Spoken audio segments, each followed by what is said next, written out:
کبھی کبھی جو یار کے کوچے سے گزرے اور وہ ذات کا کتا بھی ہو تو اس کے پاؤں چومے جائیں، یہ محبت کا تقاضا ہے۔ اللہ اکبر۔ اور پھر جو اپنے محبوب کے کندھوں پہ کھیلتا اس حسین کی عظمت کا عالم کیا ہوگا، اور ان کی شان کا عالم کیا ہوگا۔ ہمیں قرآن بتاتا ہے محبوب نہیں، محبوب کا صرف غلام ہی نہیں، محبوب کے غلام کے گھوڑے ہی نہیں، گھوڑے کے پاؤں سے لگی ہوئی کھلیاں، وہ کھلیاں ہی نہیں، ان کھلیوں سے ٹکراتے ہوئے پتھر، وہ پتھر ہی نہیں، ان پتھروں سے نکلتے ہوئے شرارے۔ رب کہتا ہے میں خدا ہو کہ ان کی بھی قسم کرتا ہوں۔ والعادیات ضبحا فالموریات قدحا فالمغیرات صبحا۔ محبوب تیری ہی قسم نہیں ہے، تیری اداؤں کی قسم ہی نہیں ہے، تیرے غلاموں کے گھوڑوں کے پاؤں سے لگی ہوئی کھلیوں کے ٹکرانے سے جو شرارے نکلتے ہیں مجھے وہ بھی اچھے لگتے ہیں۔ اور جب وہ ریتلی زمین میں دوڑتے ہیں اور ان پاؤں سے جو گرد اڑتی ہے، اس اڑتی ہوئی گرد کے جو ذرے ہیں، میں خدا ہو کہ ان ذروں سے پیار کرتا ہوں۔ اللہ اکبر۔ ان گھوڑوں کے سینوں سے جو آواز نکلتی ہے وہ آواز بھی مجھے پسند ہے، اس لیے کہ تیرے غلاموں کے گھوڑے ہیں۔ یار ذرا غور تو کیجئے، محبوب کے غلاموں کے گھوڑے، گھوڑوں کے پاؤں سے لگی ہوئی کھلیوں سے ٹکرانے والے پتھر اور پتھروں سے نکلنے والے شرارے۔ رب کو تو وہ بھی محبوب ہوں، پھر نسب رسول کا عالم کیا ہوگا، پھر خاندان رسول کا عالم کیا ہوگا، پھر حضور کے جگر کے ٹکڑے کا عالم کیا ہوگا، پھر جوانان جنت کے سرداروں کا عالم کیا ہوگا۔ اللہ اکبر۔ تو یہ نسبت ہے، فرمایا میرے اہل بیت کی محبت میری وجہ سے کرو، میری وجہ سے ان کے ساتھ محبت کرو، اور ان کی الفت اور ان کے احترام کا لحاظ رکھنا اس امت کے اوپر لازم اور فرض ہے۔ اعلیٰ حضرت عظیم البرکت سے کسی نے پوچھا کہ سید ہو، شاگرد ہو، اور کوئی ایسا ماجرا ہو تو کیا ہم اس کو سزا دے سکتے ہیں؟ سبق نہیں آیا ہے تو اعلیٰ حضرت نے کیا خوبصورت بات کہی، کہا سزا کی نیت نہ کریں، بلکہ یوں کہیں شہزادے کے کپڑوں پہ گرد لگ رہی ہے وہ جھاڑ رہا ہوں، یہ تعظیم ہے اس خاندان کی۔ تو کہا کہ ایک بات کہ تم نے رسول اللہ صلی اللہ علیہ وسلم کی محبت اپنی اولاد کو سکھانی ہے، اور دوسری بات اہل بیت رسول کی محبت تم اپنی اولاد کے سینوں میں راسخ کرنی ہے۔ تیسری بات وقراءۃ القرآن، اور ان کو قرآن مجید کا پڑھنا سکھانا ہے، یہ تمہارے ذمہ لازم ہے۔ اور آج کا دوسرا عنوان کہ آج وہ خوش نصیب طلبہ جن لوگوں نے کتاب رحمت کے حفظ کی سعادت پائی اور عالم دین بنے، آج ان کے سروں پہ عزتوں کی دستار سجائی گئی، ان کے وقار کی مسند پر بٹھایا گیا۔ یہ وہ خوش نصیب لوگ ہیں جن کے سینے میں قرآن موجود ہے، اور یہ اعزاز پچھلی امتوں میں نبیوں کو حاصل تھا کہ وہ کتاب اللہ کے حافظ ہوتے تھے، باقی لوگ پوری کتاب کے حافظ نہیں ہوتے تھے۔ آصف بن برقیہ جو تخت بلقیس لاتا ہے، اس کے بارے میں کہا گیا کہ اس نے کہا وقال الذی عنده علم من الکتاب، ساری کتاب کا عالم وہ بھی نہیں تھا، کتاب کے کچھ حصے کا عالم تھا۔ اس امت کو یہ اعزاز ہے۔ ابن عساکر نے اپنی سند کے ساتھ یہ روایت ذکر کی ہے، جب الواح تورات کا نزول ہوا، حضرت موسیٰ علیہ السلام نے مطالعہ کیا تو اللہ کی بارگاہ میں 9 سوال کیے تھے، ان میں سے ایک سوال یہ تھا اللہم انی آجد فی الالواح امتا انا اجیدہم فی صدورہم یقرؤونہا ظاہرہ فاجعلہا امتی۔ اے اللہ میں نے الواح تورات میں ایک ایسی امت کا تذکرہ پڑھا ہے جن کی انجیلیں ان کے سینوں میں ہوں گی اور وہ بے دیکھے پڑھیں گے، فاجعلہا امتی، وہ امت میری امت بنا دے۔ قال تلک امت احمد، کہا یہ تو میرے پیارے احمد کی امت۔ 7 سال کا بچہ ہے، پورا قرآن سینے میں موجود ہے۔ تو اپنی اولاد کو قرآن پڑھنا سکھاؤ، چونکہ یہ حافظ قرآن شفاعت کریں گے قیامت کے دن اپنے والدین کی، اور ان کے والدین کے سر پہ نور کا تاج رکھا جائے گا جس کی ضوء شمس و قمر سے بھی زیادہ ہوگا۔ سورج اور چاند کو ایک کمرے میں بند کر دیا جائے اور جتنا چراغاں ہو، جتنی روشنی ہو، تو حفاظ کے والدین کے سروں پہ رکھے ہوئے تاج جو حافظ قرآن کی وجہ سے اعزاز و تکریم ملی ہے، تو اس کی ضوء، روشنی اور ضیاء اتنی ہوگی کہ جو ہے ان کی روشنی جو ہے وہ مان پڑ جائے تو جو خود حافظ قرآن ہوگا اس کو جو اجالے اور روشنیاں دی جائیں گی، ضیائیں بخشی جائیں گی، اس کا عالم کیا ہوگا۔ تو اپنی اولاد کو دین سکھانا، اپنی اولاد کو قرآن مجید سکھانا، یہ میرے اور آپ کے اوپر لازم ہے اور میرے اور آپ کے اوپر ضروری ہے۔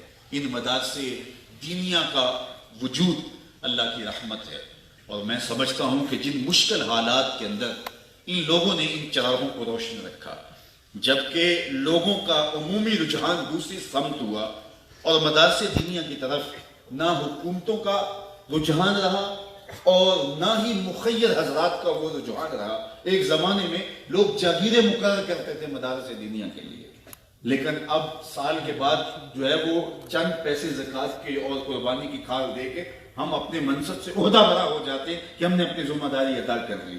اور یہاں جس طرح سے بچوں کو تعلیم بھی دی جاتی ہے اور ان کی ضروریات کا خیال رکھا جاتا ہے، یہ کہیں اور نہیں رکھا جاتا۔ یہ دنیا کی سب سے بڑی NGOs ہے۔ تو یہ لوگ اس کے باوجود بھی محنت کر کے مدرسین کی تنخواہیں پورا کرنا اور بچوں کی کفالت کرنا اور ان کی ضروریات کا خیال رکھنا اور تعمیرات کے مراحل کو لے کر کے آگے چلنا، یہ اتنا آسان کام نہیں ہے۔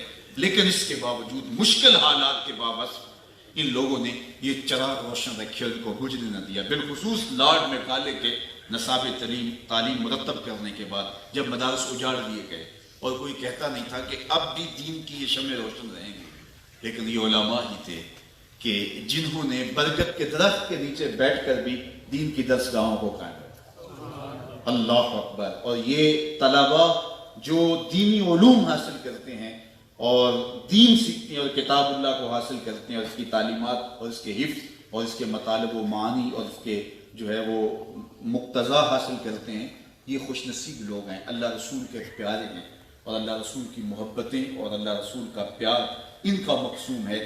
اس لیے کہ یہ اس دور کے اندر جبکہ ظاہری چکا چوند کے اندر لوگوں کا روح سخن اور ہے، اور آج کی دنیا کے اندر جو ہے وہ اپنی اولادوں کو لوگ کسی اور سمت لے کے جانا چاہتے ہیں، لیکن یہ اپنے آپ کو علم دین کے لیے وقف کرتے ہیں۔ دنیاوی اعتبار سے کوئی چمکدار مستقبل بھی نہ ہو، لیکن پھر بھی یہ اپنے آپ کو دین کے لیے وقف کرتے ہیں، تو یہ اپنے آپ کو خوش نصیب سمجھیں کہ اللہ تعالیٰ جل شانہ نے ان کو یہ اعزاز عطا کر دیا، ان کے ذہن کے اندر یہ چیز ڈال دی۔ اس دنیا کے اندر سب سے بہتر کون ہے؟ یہ میرے اور آپ کے آقا و مولا نے جو معیار مقرر کیا۔ ہر دور کے اپنے معیار ہوتے ہیں۔ کسی زمانے میں سب سے بہتر افضل اشرف وہ سمجھا جاتا تھا جس کی اولاد زیادہ ہوتی ہے، اس لیے عرب 100 شادی کرتے تھے۔ پھر ایک زمانہ آیا کہ جس کے پاس قوت نافذہ آ گئی اس کو افضل اور اشرف سمجھا جانے لگا، اور آج کی تاریخ میں، آج کی جو ہے وہ دنیا میں جس کے پاس دولت زیادہ ہے اس کو افضل اور اشرف سمجھا جاتا ہے، چاہے اس کے پاس کوئی اور صلاحیت نہ ہو۔ وہ کسی نے کہا تھا کہ فصاحت و صحبان و خط و ابن مقلہ و زہد و ابن ادہمی اذ اجتمعت فی المرء والمرء مؤدم فلیس لہ قدر بمقدار درہم، کہ ابن مقلہ کا خط ہو اور ابن ادہم کا زہد ہو اور جو ہے صحبان کی فصاحت و بلاغت ہو، اور یہ ساری چیزیں ایک وجود میں جمع ہو جائیں، لیکن اس بندے کے پاس پیسے نہ ہوں تو اس کا کوئی مول نہیں۔ وہ ساگر نے کہا تھا نا، میری غربت نے اڑایا میرے فن کا مذاق، تیری دولت نے تیرے عیب چھپا رکھے۔ وہ قاضی میں پڑھ رہا تھا کہ غریب کی بیماری ہو تو اسے کھرک کہا جاتا ہے اور امیر کی ہو تو اسے الرجی کہا جاتا ہے۔ تو آج غریب اور امیر کا یہ فرق اور یہ کہانیاں تو، لیکن یہ دنیا کے معیار ہیں۔ کسی زمانے میں یہ معیار کہ جس کے پاس بچے زیادہ ہیں، اولاد زیادہ ہے، کیونکہ جس کی لاٹھی اس کی بھینس کا قانون تھا، وہ اشرف۔ جس کے پاس اقتدار زیادہ ہے وہ اشرف، جس کے پاس منصب ہے وہ افضل، اور جس کے پاس دولت کے انبار ہیں وہ اشرف اور معزز شہر۔ لیکن میرے اور آپ کے آقا و مولا نے ایک معیار دیا، اور وہی حقیقی معیار ہے، اور وہ کہ خیرکم من تعلم القرآن وعلمہ۔ تم میں سے افضل کون ہے، تم میں سے اشرف کون ہے جس نے قرآن سیکھا اور اوروں کو سکھایا۔ تو کتاب رحمت کو سیکھنے والے خوش نصیب لوگ ہیں۔ حضور علیہ السلام نے دن کی تنہائیوں میں، دن کے اجالوں میں اور رات کی تنہائیوں میں اس کتاب کو پڑھتے رہنے کی تلقین کرتے ہوئے ارشاد فرمایا کہ قرآن پڑھا کرو اور قرآن پڑھتے ہوئے رویا کرو، فَإِن لَمْ تَبْكُوا فَتَبَاكُوا، بلکہ فرمایا کہ رونا نہ آئے تو رونے کی کوشش کیا کرو۔ حضرت داتا گنج بخش علی حجویری بولے، کسی مرید سے جب یہ بات کہی، حضور کا فرمان سنایا، تو اس نے کہا حضرت اگر رونے کی کوشش کریں پھر بھی رونا نہ آئے فرمایا پھر مقدر پہ رویا کرو، اتنے سنگ دل ہو گئے ہو کہ تمہاری آنکھیں آنسوں کا خراج نہیں دیتی۔ تو حضور علیہ السلام نے یہ بھی ارشاد فرمایا کہ تمہارا رب سے ہم کلام ہونے کو جی چاہے تو قرآن کھول کے بیٹھ جائے، یہ رب سے باتیں کرنا ہے، یہ رب سے ہم کلام ہونا ہے۔ حضرت سہل بن عبداللہ تستری کسی جنگل میں رہتے تھے، لوگ انہیں ملنے گئے تو واپس پلٹتے ہوئے کسی نے کہا حضرت اس جنگل میں رہتے ہو، آؤ نا شہر میں، تمہارے مزاج کے لوگ مل جائیں گے۔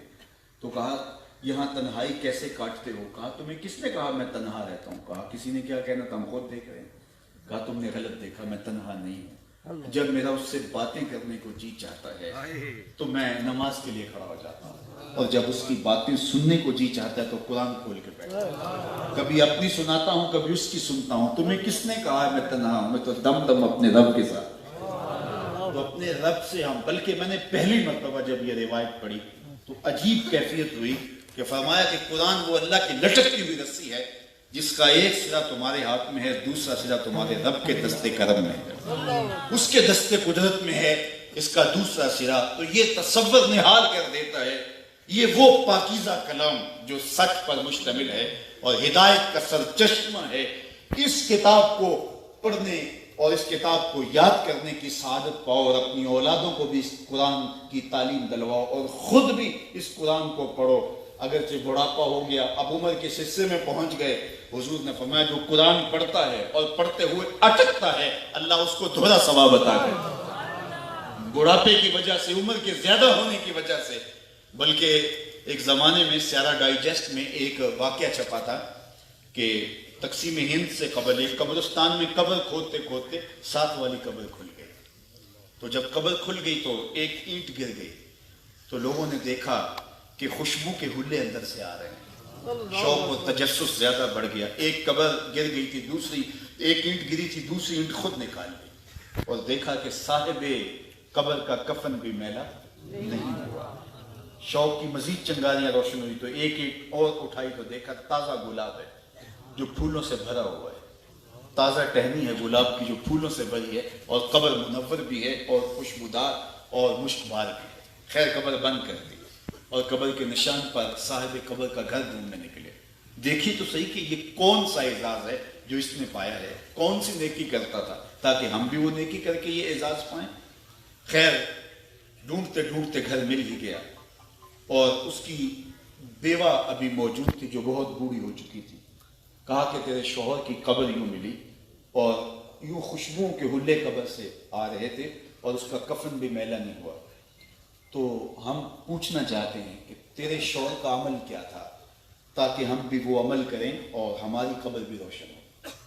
تو اس نے اپنے ذہن پہ زور دیتے ہوئے کہا کہ میرا شوہر تو ایک سادہ سا ان پڑھ شخص تھا، کوئی ایسا عمل نہیں ہے جو مجھے یاد ہو۔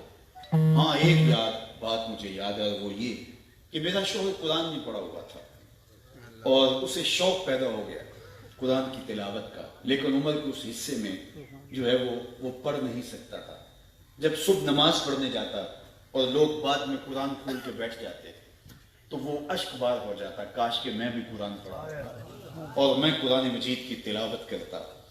اللہ اکبر، وہ بوجھل قدموں سے واپس گھر آتا اور طاق پہ رکھے ہوئے قرآن مجید کے نسخے کو اٹھاتا اور کھولتا، اور ایک ایک سطر پہ انگلی رکھتا، اور اشک بہ رہے ہوتے، اور ساتھ کہتا مالک مجھے نہیں پتا یہ کیا لکھا ہے، لیکن جو لکھا ہے سچ لکھا ہے۔ پھر دوسری سطر پہ انگلی رکھتا، کہتا مالک مجھے یہ بھی نہیں پتا کہ یہ کیا لکھا ہے، یہ بھی حق لکھا ہے، اور یوں انگلیاں پھیرتا چلا جاتا اور یہی کہتا مالک یہ بھی سچ ہے، یہ بھی حق ہے، یہ بھی سچ ہے، یہ بھی تیرا کلام ہے، یہ بھی تیرا کلام ہے۔ روزانہ 2-3 صفحات پہ روزانہ وہ انگلی پھیرتا چلا جاتا اور یہ بھی کہتا مالک یہ بھی سچ، یہ بھی سچ، یہ بھی تیرا کلام اور یہ بھی حق۔ تو شاید اس کی قبر میں جو اجالے ہوئے ہیں کتاب اللہ کے ساتھ اس محبت کا نتیجہ ہے، یا جس کو قرآن پڑھنا نہیں آتا قرآن سے محبت کرتا ہے، اس کی قبر میں تو چراغاں ہوتا ہے۔ جس نے ساری زندگی قرآن کے نام لگا دی اس کی قبر میں کتنی روشنی۔ یہ بچے جب حفظ کرتے ہیں، چونکہ میں بھی اسی شعبے سے وابستہ ہوں، تو کبھی رات کے پچھلے پہر جانا ہوتا ہے، تو میں جب جاتا ہوں مسجد میں تو دیکھتا ہوں کہ کہیں سے قرآن پڑھنے کی آواز آ رہی ہے، تو اندھیرا ہے اور چراغ گل ہیں، تو میں جو ہے دیکھتا ہوں یہ کون اس وقت اندھیرے میں بیٹھ کے پڑھ رہا تھا۔ میں دیکھتا ہوں جو ہے وہ جو بتی جلا کے تو کوئی بچہ سویا ہوا قرآن پڑھ رہا ہوتا ہے. بعض کا بچوں کو عادت ہوتی ہے نا کہ وہ سوئے ہوئے بول رہے ہوتے ہیں، تو سارا دن مشق کرتے، سارا دن سب کی یاد کرتے، سبق یاد کرتے، منزل یاد کرتے، تو بعض بچے سوئے ہوئے قرآن پڑھ رہے ہوتے ہیں. پھر رشک آتا ہے، او خوش نصیبو کہ تم سوئے ہوئے خوابوں میں بھی قرآن پڑھ رہے ہو. تو فرمایا اپنی اولاد کو قرآن پڑھنا سکھاؤ. یہ 3 چیزیں اپنی اولاد کو سکھانا تمہارے ذمے ہے. سب سے پہلی چیز، تمہاری اولادیں محبت رسول سے خالی نہ رہ جائیں. دوسری باتیں، تمہاری اولادیں اہل بیت کی محبت سے خالی نہ رہ جائیں. اور تیسری بات، تمہاری اولادیں قرآن مجید سے محروم نہ رہ جائیں. اپنے بچوں کو ڈاکٹر بناؤ، انجینئر بناؤ، اچھا بزنس مین بناؤ، وہ چرخ پہ جھولیں، ہواؤں میں اڑیں، وہ عزتوں کی مسندوں پہ بیٹھیں، یہ ساری عزتیں انہیں نصیب ہوں اور تمہیں مبارک ہوں. لیکن اگر ان کے دل میں قرآن نہیں ہے تو وہ اجڑے ہوئے گھر کی مانند ہے. اور اگر ان کے سینے میں حب اہل بیت نہیں ہے اور ان کے سینے میں محبت رسول کا چراغا نہیں ہے تو پھر ان کے سینے خالی ہیں. وہ منصب، وہ عزتیں کچھ نہیں ہیں. ورنہ ان عزتوں کو 4 چاند لگ جائیں گے. تو آئیے میں اور آپ اپنی اولادوں کو حضور علیہ السلام کے پیار اور حضور علیہ السلام کی محبت اور حضور علیہ السلام کی کرم نوازیوں اور حضور کی رحمتوں کے حصار میں لے کر کے آئیں. ساری زندگی حضور کے ہو کے رہیں.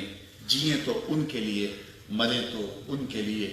اقبال کے سارے کلام کا رس نچوڑیں تو خلاصہ یہ نکلتا ہے کہ محمد سے وفا تو نے تو ہم تیرے ہیں. یہ جہاں چیز ہے کیا، لوح و قلم تیرے. کہتے ہیں ان سے وفا کر لو، پھر لوح بھی تمہیں دے دیں گے، تختی بھی تمہیں دے دیں گے، قلم بھی تمہیں دے دیں گے. پھر تمہاری تقدیر کے فیصلے کہیں اور نہیں لکھے جائیں گے بلکہ خدا بندے سے خود پوچھے گا، بتا تیری رضا کیا ہے. لیکن شرط یہ ہے کہ وفا کا سلسلہ مستحکم اور مضبوط رہے. اللہ اس درس کا کو قیامت تک سلامت رہے اور قبلہ استاذ المکرم کا پاکیزہ وجود دیر تک سلامت رہے اور ہمارے سروں پہ یہ سایہ جو ہے گھنا سایہ، رحمتوں کا سایہ، محبتوں کا سایہ ذو فکر رہے اور ان کی ضیابار اور پرنور باتیں ہماری زندگی میں چراغاں کرتی رہیں. وآخر دعوانا ان الحمدللہ.